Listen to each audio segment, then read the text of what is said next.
What is going on, everybody? Welcome back to the Civilization 5 mini continents AI only battle that we have going on.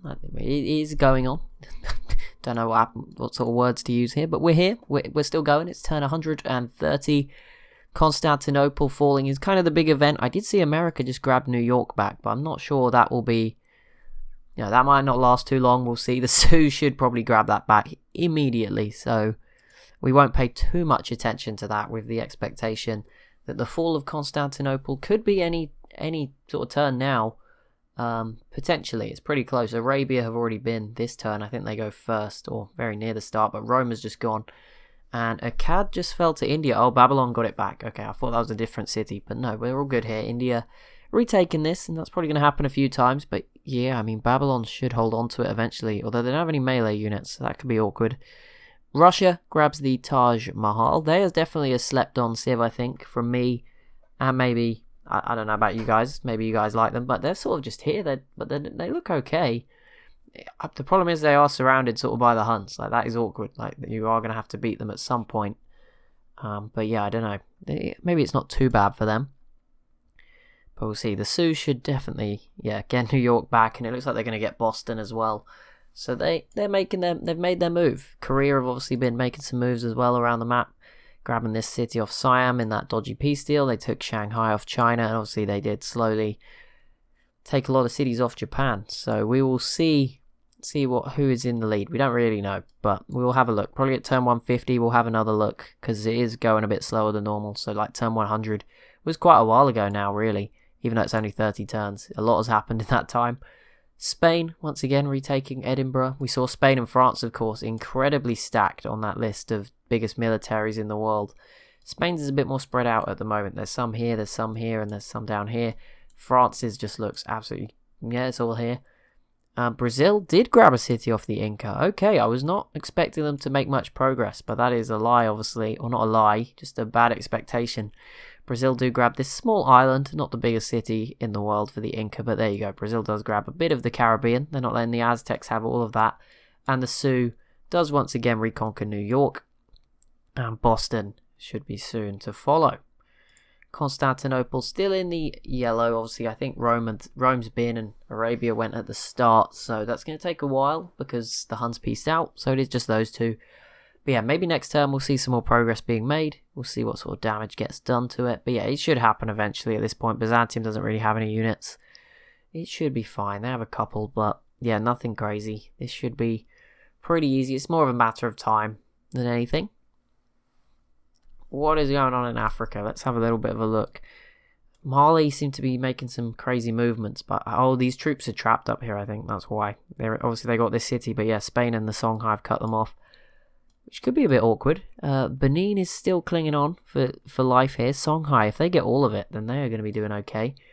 Congo still trapped down here. Rhodesia at the bottom, not doing too much, but they are looking pretty strong. Maybe one day they will get through Burundi. I do feel a bit bad for them. This was not the ideal setup. Sometimes you've just got to ruin a Civ's day, okay, to make the rest of the game a bit more interesting. Ethiopia still here, doing fine as well. Mercuria, Egypt. I feel like these three are all pretty similar levels of Civ. I don't know who's doing better. Mercuria have three like mid-sized cities. Egypt have an upper medium, a small, and a massive one in Thebes, obviously. And then Ethiopia have like 4 mid-sized cities, so that would probably put them ahead of Mercuria.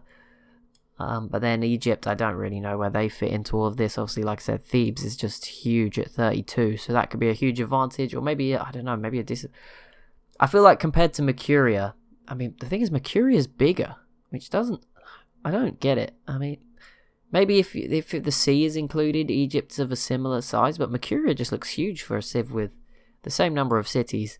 I don't know. I guess on the minimap they look a bit similar, but not really. I don't know. They all look any of them could probably do well. I don't think there's anyone guaranteed there.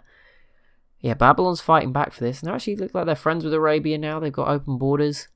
Constantinople, there you go, into the red. The race is on. I think Rome will win this race because I don't see an Arabian melee unit that's close enough. So yeah, Rome should grab Constantinople, which is a great pickup for them. That will sort of give them... they can't quite... Egypt's still in the way, but, a bit more water, a bit of connectivity at least. They could connect this water here. Not that they have any boats here or anything, but, you know, they could move their boats further around. Be another place to attack in Egypt from. Like, yeah, they would have to get Egypt's coastal cities if they wanted to fully be able to just sail around all their waters freely. Sadly, yeah, this is not connected. This river looks like it's gotten really fat. Maybe it's flooded a bit. I don't know what's going on there. But yeah, this is obviously not a sailable through area. They can sail around like from here, but even Rome is cut off. In fact, they probably need land from Carthage as well if they wanted to get to Rome. So that would be a bit awkward. Luckily, they have a few good coastal cities on this side anyway. Spain doing their things.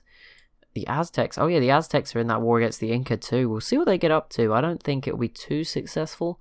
The Aztecs have most of their stuff in the Atlantic, although they could swing it through to the Pacific through this Panama Canal city that they have. So we could see.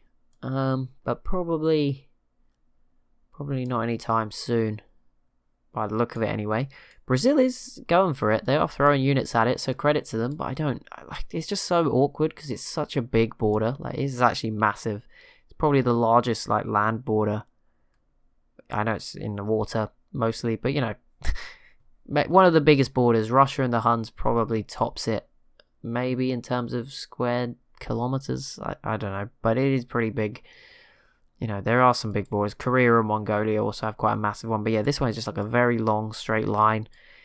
And, you know, I guess if Brazil just focuses on one part of it, then they have a chance. So I wouldn't count them out. But we'll see what they can get up to. We'll see. See how it goes for them. Hopefully they can, you know, make something interesting happen. That would be quite exciting. We'll see. They are making some progress onto this city. So that's a start at least. And then, you know, that allows you to fight your way through. But there's a lot of mountains. It is not going to be easy. At least not with the technology that's currently available. Still not really a race for the Indonesian islands, noticeably. Obviously, we've seen the Caribbean just get absolutely swallowed up. I don't know if that's because there's less pressure on these civs. You know, Australia probably doesn't feel the need to at the moment. They're just doing their own thing. Pretty happy. They got New Guinea, of course. Siam came and grabbed one of these islands, but the rest here is still available. Don't know what. There is some luxuries. There's some gems. There's bananas are a bonus resource. There's some crab. So there are some things to tempt civs in. There's probably some strategic resources too. There's cocoa and bananas on this island. Not so much on this one, but yeah, there is some stuff available.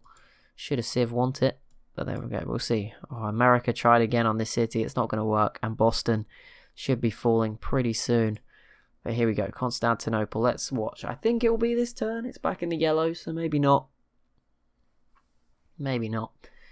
But Rome's turn is pretty early, so we won't miss it. We'll just wait around. See what happens. Germany was another. There was a lot of surprising Europeans very high on that military list. Okay, they just missed out. So probably next turn. I'll keep saying that every turn and nothing will happen.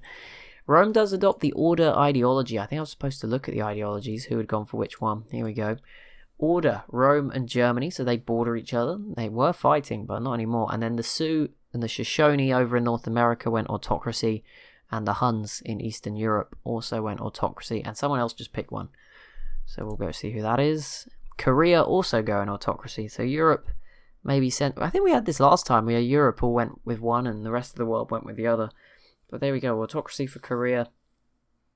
Rome and Germany. The order nations of the world. So far, in 1420 AD, they're teaming up. Byzantium versus Babylon. That's what? Okay, Byzantium, why have you done that then? Carthage have sold you a dream there and it isn't going to work out. Now maybe Babylon steals this, I don't know. But that's not going to make it any easier for Byzantium. Carthage are not going to help at all. So yeah, Babylon... I mean, oh no, Carthage v Babylon. No, yeah, they're still not going to help. Babylon did peace out with Attila. But again, nothing really there. They weren't fighting each other particularly actively. Maybe a couple of units got a bit too close to each other, but nothing crazy.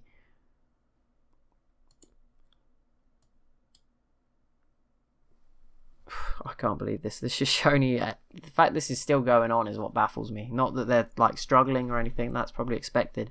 But the fact that the Shoshone just will not give up on this dream of conquering California.